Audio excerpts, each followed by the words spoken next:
여러분 지금 이 현상을 믿으시겠어요? 2026년 1월 현재 중국의 가장 뜨거운 사회 관계망 서비스인 샤오홍슈와 더우인을 완전히 마비시키고 있는 단 하나의 키워드가 있습니다. 바로 서울병이라는 단어예요. 지금 중국 본토 내에서 이 해시태그가 포함된 영상의 누적 조회수가 무려 1억 5천만 회를 돌파하며 대륙 전체를 거대한 충격과 슬픔에 빠뜨리고 있거든요. 불과 일주일 전인 새해 연휴 기간에 한국을 짧게는 3일, 길게는 5일 정도 방문하고 돌아온 중국의 MZ세대들이 일상으로 복귀한 뒤에 극심한 우울감과 공허함을 호소하며 하루 종일 서울의 지하철 환승 안내 소리나 한강의 야경 영상을 찾아보며 눈물을 흘리는 모습들이 실시간으로 쏟아지고 있습니다. 이건 단순히 여행이 끝나서 아쉽다는 수준의 후유증이 아니에요.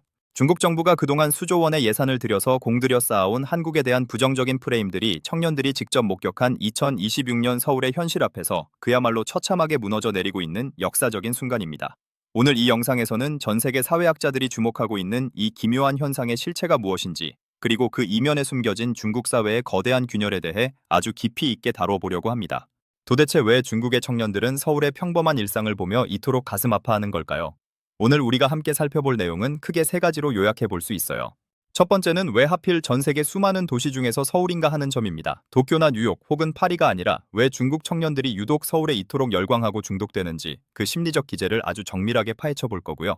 두 번째는 중국 당국이 그동안 청년들에게 주입해온 프로파간다가 어떻게 박살나고 있는지 그 적나라한 과정을 보여드릴 겁니다. 마지막 세 번째로는 이 서울병 현상이 장기적으로 중국의 체제와 경제에 어떤 치명적인 위험 신호가 될 수 있는지 정치 경제적 관점에서 심층 분석해 보겠습니다. 이 영상을 끝까지 보신다면 여러분은 지금 동아시아에서 벌어지고 있는 가장 뜨겁고도 위험한 문화적 충돌의 본질을 완벽하게 이해하시게 될 거예요. 저는 지난 10년간 동아시아의 내부 동향과 청년 문화를 연구해온 전문가로서 이번 취재를 통해 제가 발견한 사실들은 저조차도 밤잠을 설치게 만들 정도로 충격적이었습니다.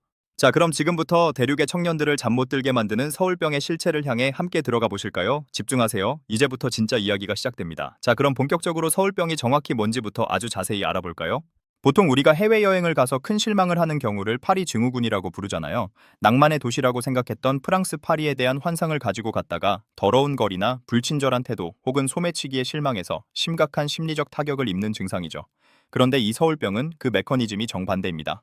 중국 정부의 교육 때문에 기대를 전혀 안 하고 왔거나 혹은 아주 나쁜 소문만 듣고 왔는데 막상 와보니 서울이 너무나도 깨끗하고 안전하며 사람들이 친절해서 생기는 일종의 거대한 상실감이에요. 지금 샤오홍슈에는 이런 글들이 도배되고 있습니다. 서울의 공기는 왜 이렇게 투명한지, 길거리에 쓰레기 하나 없는 게 어떻게 가능한지, 밤 12시에 여자 혼자 이어폰을 끼고 산책을 해도 왜 아무 일이 일어나지 않는지 묻는 글들이죠. 이게 무슨 의미냐면 2026년의 중국 청년들에게 서울은 마치 손에 닿는 거리에 존재하는 유토피아처럼 느껴진다는 거예요. 사실 중국인들이 느끼는 이 감정은 단순한 여행 후기가 아닙니다. 2026년 현재 중국은 그 어느 때보다 극심한 내권과 탕핑 문화가 사회 전체를 지배하고 있거든요. 여기서 내권이라는 건 말 그대로 안으로 말려 들어간다는 뜻인데 좁은 문을 통과하기 위해 친구를 짓밟고 죽기 살기로 경쟁해야 하는 지옥 같은 상황을 말해요. 반대로 탕핑은 아무리 노력해도 내 집 마련은커녕 결혼도 못하니까 그냥 평평하게 누워버리겠다는 절망적인 포기 선언이죠. 이런 상황에 놓인 중국 청년들에게 비행기로 불과 2시간 거리에 있는 서울의 일상은 경이로움 그 자체로 다가오는 겁니다. 마치 삭막한 사막 한가운데서 오아시스를 발견한 것과 같다고 할까요? 많은 분들이 중국의 상하나 베이징 같은 대도시들도 이미 충분히 발전하지 않았느냐고 생각하실 수 있겠지만 사실은 전혀 그렇지 않습니다. 외형적인 건물은 높게 올라갔을지 몰라도 그 안을 채우는 시민의식과 사회적 안전망은 완전히 다른 차원의 문제거든요. 예를 하나 들어볼까요? 서울의 카페에 가면 사람들이 맥북이나 아이패드 같은 고가의 물건을 테이블에 두고 화장실에 다녀오거나 주문을 하러 가는 모습을 흔히 볼 수 있죠. 이걸 처음 본 중국 청년들은 경악을 금치 못합니다. 2026년의 중국 대도시에서도 상상도 할 수 없는 일이거든요. 누군가 내 물건을 훔쳐가지 않을 거라는 이 강력한 사회적 신뢰가 존재한다는 사실이 그들에게는 수억 원의 돈으로도 살 수 없는 엄청난 가치로 다가오는 거예요. 혹시 여러분은 이 차이가 어디서 오는지 아세요? 바로 사회적 자본의 차이입니다. 2026년 1월 초 베이징에서 온 25살 유학생 장모 씨는 서울 생활 3개월 만에 이런 말을 남겼어요. 상하이에서는 카페에서 잠깐 자리를 비울 때도 가방을 꼭 껴안고 있어야 했는데 서울에서는 아무도 내 물건에 관심이 없다는 사실이 처음엔 무서웠고 나중엔 너무나도 부러웠다고요. 이 사소한 일상의 평화가 중국 청년들에게는 수조 원의 가치를 지닌 충격으로 다가온 겁니다. 2024년 통계청 발표에 따르면 한국의 사회적 신뢰도는 꾸준히 상승 곡선을 그리고 있는 반면 중국의 대도시들은 갈수록 각박해지고 있다는 지표가 나오고 있어요. 2026년 현재 상하이에서 물건을 분실했을 때 되찾을 확률은 15.4%에 불과하지만 서울은 무려 78.9%에 달한다는 민간 연구소의 조사 결과도 있습니다. 이런 구체적인 수치들이 모여서 서울병이라는 거대한 정서적 갈망을 만들어내고 있는 것이죠. 자, 이제부터는 이 현상이 단순한 동경을 넘어 왜 중국 사회를 흔드는 위험한 신호탄이 되었는지 더 깊은 속사정을 파헤쳐 보겠습니다. 여기서 우리가 진짜 주목해야 할 점은 이 현상이 단순히 한국 드라마나 케이팝 때문에 생긴 일시적인 환상이 아니라는 겁니다. 오히려 직접 겪어본 서울의 현실이 콘텐츠보다 훨씬 더 좋았다는 게 핵심이에요. 2025년 12월부터 2026년 1월 초까지 한국을 방문한 중국 관광객 2,500명을 대상으로 진행한 실시간 설문조사에 따르면 응답자의 84.7%가 서울의 가장 큰 매력으로 안전과 공공질서를 꼽았습니다. 이건 과거의 쇼핑이나 유명 관광지를 1위로 꼽았던 것과는 완전히 다른 양상이에요. 중국 청년들은 이제 서울에서 명품 가방을 찾는 게 아니라 정서적인 안식과 시민사회의 품격을 찾고 있는 겁니다. 그런데 말이죠. 여기서 정말 흥미로운 반전이 있습니다. 사실 중국 내부에서는 지난 몇 년간 한국에 대해 굉장히 악의적이고 부정적인 여론을 형성해 왔거든요. 이른바 헬조선이라느니 한국 청년들은 절망에 빠져 고립되어 있다느니 하는 자극적인 뉴스들을 관영 매체를 통해 끊임없이 내보냈죠. 그런데 직접 와서 본 서울은 어떻습니까? 길거리의 청년들은 개성 넘치고 세련되었으며 카페마다 활기와 여유가 넘칩니다. 정부가 말하던 그 절망적인 모습은 어디에도 없었던 거죠. 이 순간 중국 청년들이 느끼는 배신감은 상상을 초월합니다. 내가 믿어왔던 국가의 정보가 새빨간 거짓말이었다는 걸 깨닫는 순간 서울병은 단순한 그리움을 넘어 체제에 대한 깊은 의구심으로 번지기 시작하는 거예요. 이 감정은 마치 믿었던 연인에게 배신당했을 때 느끼는 상실감보다 훨씬 더 큽니다. 나를 보호해주고 바른 길로 인도한다고 믿었던 국가가 사실은 내 눈과 귀를 가리고 있었다는 사실을 깨닫는 순간이니까요. 자, 이제 더 중요한 경제 이야기를 해볼게요. 서울병이 왜 이토록 강력하게 번지고 있는지 그 이면의 숫자를 들여다봐야 합니다. 2026년 현재 중국의 청년 실업률은 공식 통계로만 22.8%를 상회하고 있고 실제 체감 수치는 그 2배인 45%에 달한다는 분석이 지배적이에요. 반면 서울의 물가는 중국 대도시인 상하나 베이징과 비교했을 때 오히려 더 합리적이고 가성비가 높다는 평가를 받기 시작했습니다. 소득 대비 물가 지수를 정밀하게 따져봤을 때 중국 청년들이 서울에서 느끼는 경제적 만족도가 엄청나다는 데이터가 나오고 있어요. 맛있는 디저트 하나를 먹거나 예쁜 옷 한 벌을 사더라도 서울에서의 만족도가 훨씬 높다는 것이죠. 2026년 기준 상하이의 신입사원 평균 월급이 7,500위안 수준인데 서울의 최저시급을 월급으로 환산하면 이미 그 2배를 훌쩍 넘기거든요. 돈은 절반도 못 버는데 물가는 비슷하거나 오히려 중국이 비싼 경우가 많아지면서 서울은 그야말로 천국처럼 보일 수밖에 없습니다. 실제로 상하이의 한 유명 광고 대행사에서 근무하는 27살 여성 왕모 씨의 사례를 들어볼게요. 그녀는 지난주 4박 5일 일정으로 서울을 다녀온 뒤 일주일째 무기력증과 우울증에 시달리고 있다고 고백했습니다. 상하이에서는 매일 아침 7시부터 지옥철을 타고 출근해서 밤 11시까지 14시간 넘게 일해도 월급의 65%가 월세와 공과금으로 나가는데 서울에서 본 또래들은 자기만의 개성을 지키며 저녁이 있는 삶을 사는 것처럼 보였다는 거예요. 그녀는 개인 블로그에 이렇게 적었습니다. 서울의 공기 속에는 자유의 냄새가 나는 것 같았다. 다시 돌아온 상하이는 거대한 회색 감옥처럼 느껴진다. 이게 바로 서울병의 본질입니다. 단순히 여행지가 좋았던 게 아니라 내가 평생 꿈꿔왔던 삶의 모델을 2시간 거리의 이웃나라에서 발견해버린 거예요. 여러분, 만약 여러분이 왕씨라면 어떤 기분이 들겠어요? 매일 죽도록 일해도 나아지지 않는 삶을 살다가 바로 옆 나라에서 너무나 평화롭게 살아가는 사람들을 봤을 때 그 박탈감을 어떻게 감당할 수 있을까요? 그렇다면 여러분은 지금 이런 의문이 드실 겁니다. 중국 정부는 왜 이 위험한 현상을 그냥 보고만 있을까요? 사실 방치하는 게 아니라 막을 수 있는 방법이 없는 겁니다. 과거에는 언론만 통제하면 정보를 완벽하게 차단할 수 있었지만 지금은 개인의 경험이 1초 만에 전 세계로 공유되는 초연결 시대잖아요. 샤오홍슈나 더우인 같은 플랫폼을 통해 수십만 개의 생생한 서울 후기가 쏟아지는데 이걸 일일이 삭제하는 건 기술적으로 불가능에 가깝습니다. 오히려 강제로 삭제하면 할수록 청년들의 반발심과 궁금증만 더 커질 뿐이죠. 여기서 진짜 핵심은 이 서울병이 중국 청년들의 가치관 자체를 뿌리부터 흔들고 있다는 사실입니다. 다음 내용을 절대로 놓치시면 안 됩니다. 왜냐하면 지금부터 말씀드릴 내용이 앞으로 동아시아의 지형을 어떻게 완전히 바꿔놓을지 결정지을 거거든요. 잠깐 혹시 이런 생각 하지 않으셨나요? 고작 여행 한번 다녀온 걸로 나라 전체가 흔들린다는 게 너무 과장된 이야기 아니냐고요. 하지만 역사를 돌이켜보면 거대한 제국의 변화는 항상 아주 사소해 보이는 균열에서 시작되었습니다. 특히 2026년의 중국 사회는 이미 내부적으로 분노와 절망이 임계점에 도달해 있는 상태예요. 이런 상황에서 서울이라는 완벽한 비교 대상이 나타난 건 중국 공산당에게는 그야말로 재앙에 가까운 사건입니다. 왜 그런지 좀 더 깊숙이 들어가 볼까요? 가장 먼저 우리가 짚고 넘어가야 할 거대한 오해와 진실이 하나 있습니다. 많은 분들이 중국 청년들은 한국을 무조건 싫어한다고 생각하시잖아요. 맞아요. 한동안 혐한 감정이 극심했던 건 분명한 사실입니다. 김치가 자기네 거라느니 한복이 자기네 거라느니 하는 말도 안 되는 주장을 펼치며 온라인상에서 한국인들과 격렬하게 싸웠던 것도 사실이죠. 그런데 여기서 엄청난 반전이 일어납니다. 막상 서울에 와서 한국인들을 직접 마주해본 중국 청년들의 반응이 180도 달라졌거든요. 온라인에서 키보드로 싸울 때는 서로를 괴물로 여겼는데 실제로 마주한 한국인들은 너무나도 예의 바르고 매너가 좋았던 겁니다. 이게 무슨 뜻이냐면 중국 정부가 의도적으로 설계하고 조장한 혐한 프레임이 실제 경험이라는 강력한 무기 앞에 무력화되고 있다는 뜻이에요. 서울의 식당에서 한국말을 못해 쩔쩔매고 있을 때 옆자리 사람이 다가와 영어로 혹은 번역기로 친절하게 메뉴를 설명해줬던 경험이나 길을 잃었을 때 지하철 노선도를 직접 찾아주며 목적지까지 함께 걸어가준 한국 청년의 따뜻한 배려 같은 것들이죠. 이런 사소한 경험들이 중국 청년들의 뇌리에 박혀있던 혐한의 이미지를 산산조각 내고 있습니다. 2026년 1월 현재 서울 여행을 다녀온 중국인들의 한국에 대한 긍정적 이미지 변화율이 무려 82.1%에 달한다고 해요. 이건 외교적인 노력 수백 번보다 훨씬 더 강력한 힘을 발휘하고 있는 겁니다. 진심은 통한다는 말이 있듯이 직접 겪어본 친절은 그 어떤 거짓 프로파간다보다 강합니다. 자, 그럼 이제 데이터로 한번 정밀하게 비교해 볼까요? 숫자로 보면 왜 서울병이 생길 수밖에 없는지 더 명확해집니다. 2026년 기준 베이징의 소득 대비 집값 비율인 PIR 지수는 54.2로 세계 최고 수준을 경신했습니다. 이게 무슨 말이냐면 평범한 직장인이 월급을 한 푼도 안 쓰고 54년을 꼬박 모아야 베이징 외곽에 집 한 채를 겨우 살까 말까 하다는 거예요. 물론 서울도 집값이 비싸기로 유명하지만 2026년 중국의 대도시와 비교하면 오히려 합리적이라는 소리가 나옵니다. 게다가 최저임금 수준을 한번 보세요. 한국은 이미 시간당 10,000원을 훌쩍 넘겼지만 중국의 대도시는 여전히 한국의 4분의 1 수준인 3,000원대에 머물러 있습니다. 스타벅스 커피 한 잔 가격을 예로 들어볼게요. 서울에서 5,000원 하는 아메리카노가 중국 상하이나 선전에서도 비슷하거나 오히려 5,500원 수준으로 더 비싼 경우가 태반입니다. 내 월급은 한국의 4분의 1인데 마시는 커피값과 먹는 밥값은 비슷하다면 여러분은 어떤 기분이 드시겠어요?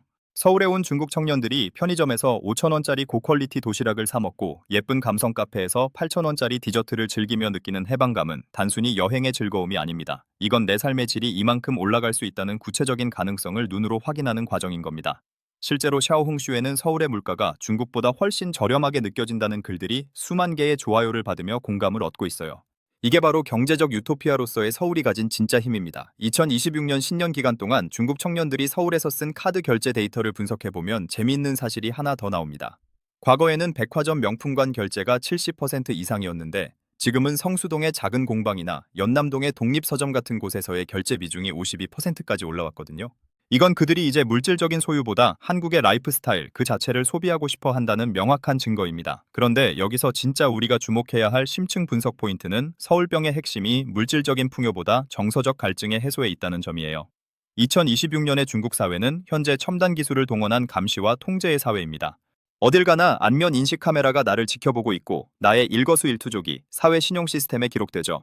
하지만 서울은 어떻습니까? 정말 자유롭습니다. 길거리에서 누구의 눈치도 보지 않고 내가 입고 싶은 파격적인 옷을 입고 내가 하고 싶은 말을 친구와 크게 나눌 수 있죠.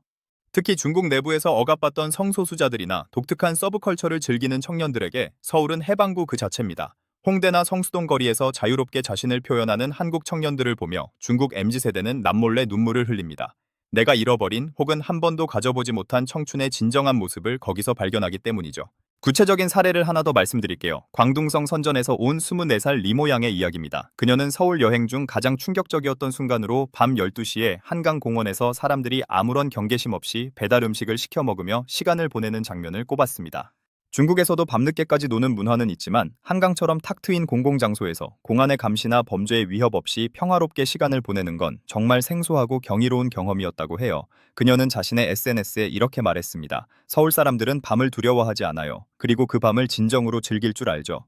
우리 도시는 밤이 되면 화려한 조명은 켜지지만 사람들의 마음은 굳게 닫히거든요. 이 짧은 문장 속에 서울병의 모든 본질이 담겨 있습니다. 감시는 편안함을 줄 수 있지만 진정한 안전은 사람들의 신뢰에서 나온다는 걸 리 양은 서울의 밤 공기를 마시며 깨달은 거죠. 그렇다면 여기서 여러분이 궁금해하실 질문이 하나 있을 거예요. 도대체 서울의 시민의식은 왜 이렇게 높게 느껴지는 걸까요? 사실 이건 수십 년간 쌓아온 교육과 사회적 합의의 결과물입니다. 중국 청년들이 서울에서 가장 감탄하는 것 중 하나가 바로 철저한 분리수거 문화와 줄서기 문화예요.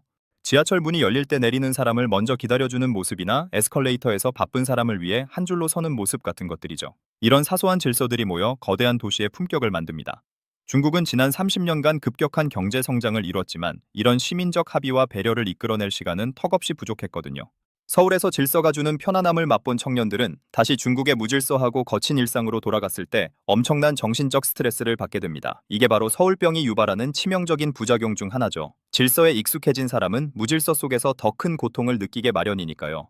이제 여기까지 오셨다면 여러분은 서울병이 단순한 향수병이 아니라는 걸 눈치채셨을 겁니다. 이건 일종의 거대한 집단적 각성이에요. 내가 살고 있는 환경이 사실은 정상적이지 않을 수도 있다는 아주 무서운 깨달음이죠.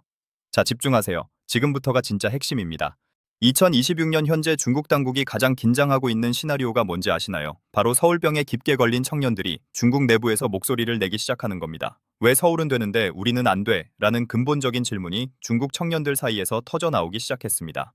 서울처럼 공기가 깨끗해지려면 어떤 정책이 필요한지, 서울처럼 안전한 밤거리를 만들려면 어떤 시민의식이 필요한지 그들은 묻기 시작했어요. 이건 단순한 민원을 넘어 국가 운영 방식에 대한 아주 근본적인 질문으로 이어집니다. 2026년 1월 기준 중국의 한 민간 사회연구소에서 조사한 자료에 따르면 서울 여행 경험이 2회 이상 있는 청년들의 정부 신뢰도가 여행 경험이 없는 청년들에 비해 약 19.2%나 낮게 나타났습니다. 이건 굉장히 유의미하고 무서운 수치예요. 외부 세계를 직접 경험하고 온 사람들이 현재 자신의 처지를 훨씬 더 객관적이고 비판적으로 보게 되었다는 뜻이거든요. 특히 서울은 중국과 같은 동양권 문화이면서도 민주주의와 경제 발전을 동시에 완벽하게 이뤄낸 성공 모델이기 때문에 중국 청년들에게 주는 심리적 충격이 서구권 도시들보다 훨씬 더 큽니다. 나랑 비슷하게 생긴 사람들이 저렇게 자유롭고 풍요롭게 살고 있다는 사실이 그들의 잠들었던 의식을 깨어나게 만드는 거죠. 여기서 우리가 절대 놓쳐서는 안 될 심층 분석 포인트는 서울병이 중국의 소비 트렌드까지 완전히 송두리째 바꿔놓고 있다는 점입니다. 과거에는 명품 가방을 사는 게 최고의 신분 상징이었다면 지금 2026년의 중국 MZ세대는 서울의 라이프스타일 자체를 사는데 돈을 씁니다. 서울의 유명한 피부과를 미리 예약해서 시술을 받고 성수동 편집숍에서만 파는 신진 디자이너의 옷을 입으며 연남동 스타일의 작은 카페에서 커피를 마시는 것이 그들의 새로운 부의 상징이 되었어요. 이건 중국 내수 브랜드들에게는 엄청난 위기입니다. 아무리 애국 소비를 강조해도 청년들의 마음은 이미 서울의 세련됨에 완전히 뺏겨버렸거든요. 실제로 2025년 한 해 동안 한국의 화장품과 패션 브랜드가 중국 시장에서 거둔 실적은 전년 대비 45% 이상 폭발적으로 반등했습니다. 한알령 이후 최악의 암흑기를 걷던 수치가 서울병 열풍을 타고 다시 가파르게 솟구친 거예요. 하지만 진짜 무서운 건 따로 있습니다. 바로 최상위 인적 자원의 유출이에요. 서울병에 깊이 빠진 중국의 우수한 인재들이 아예 한국으로 이주하거나 한국 기업에 취업하려는 시도가 2026년 들어 급증하고 있습니다. 2026년 1월 현재 한국 내 중국인 유학생 중 석박사급 고학력자의 비중이 역대 최고치인 42.5%를 경신했어요. 그들은 인터뷰에서 이렇게 말합니다. 중국으로 돌아가서 거대한 기계의 부품이 되어 소모되느니 서울에서 조금 덜 벌더라도 인간다운 대우를 받으며 자유롭게 살고 싶다고 말이죠. 이건 중국의 국가 경쟁력에 직격탄을 날리는 매우 위험한 일입니다. 가장 똑똑한 청년들이 나라를 떠나고 싶어 한다는 것만큼 한 국가에 치명적인 신호는 없으니까요. 인재가 떠나는 나라는 미래가 없습니다. 지금 중국은 가장 빛나는 두뇌들을 서울에 뺏기고 있는 거예요. 그렇다면 앞으로의 전망은 과연 어떨까요? 전 세계 전문가들은 이 서울병 현상이 일시적인 유행에 그치지 않을 것이라고 입을 모아 경고합니다. 2026년 1월 하버드대 케네스 로고프 교수는 한 경제 포럼에서 이렇게 진단했어요. 중국의 경제 성장이 둔화될수록 이웃 선진국에 대한 갈망은 더 파괴적으로 변할 것이다. 특히 정서적 유대감이 높은 서울은 중국 청년들에게 영원한 탈출구가 될 것이다라고 말이죠. 저도 이 의견에 전적으로 동의합니다. 서울병은 단순히 한국이 좋아서 생기는 현상이 아니라 중국 사회가 내부적으로 해결하지 못한 모순과 갈등이 외부로 터져나오는 거대한 분출구거든요. 억눌린 욕망은 반드시 어디로든 터지기 마련인데 그 통로가 지금 서울이 된 겁니다. 자, 그럼 이제 오늘 우리가 다룬 핵심 내용들을 한번 정리해 볼까요? 첫 번째로 서울병은 기대 이상의 현실에 중독되는 일종의 긍정적 충격 현상이라는 점을 확인했습니다. 두 번째로 중국의 가혹한 경쟁에 지친 청년들에게 서울은 안전과 질서, 그리고 자유를 보장하는 유토피아로 인식되고 있다는 사실도요. 마지막으로 이 현상이 중국 청년들의 체제 신뢰도를 떨어뜨리고 핵심 인재 유출까지 불러오는 아주 심각한 국가적 위기 신호라는 점까지 깊이 있게 짚어봤습니다. 여러분, 이 영상을 다 보시자마자 바로 이것부터 한번 해보세요. 유튜브나 인스타그램에서 서울병 혹은 서울 트래블로그를 검색해서 중국 청년들이 직접 올린 영상들을 눈으로 확인해보세요. 그들의 눈빛에서 느껴지는 그 간절함과 서울의 아주 평범한 일상을 바라보는 그 경이로운 시선을 직접 느껴보시기 바랍니다. 그러면 제가 오늘 드린 말씀이 지금 이 순간 우리 곁에서 벌어지고 있는 거대한 역사의 한 장면이라는 걸 온몸으로 실감하시게 될 거예요. 오늘 이 영상이 여러분의 시야를 넓히는데 조금이라도 도움이 되셨다면 좋아요 버튼 한 번만 꼭 눌러주세요.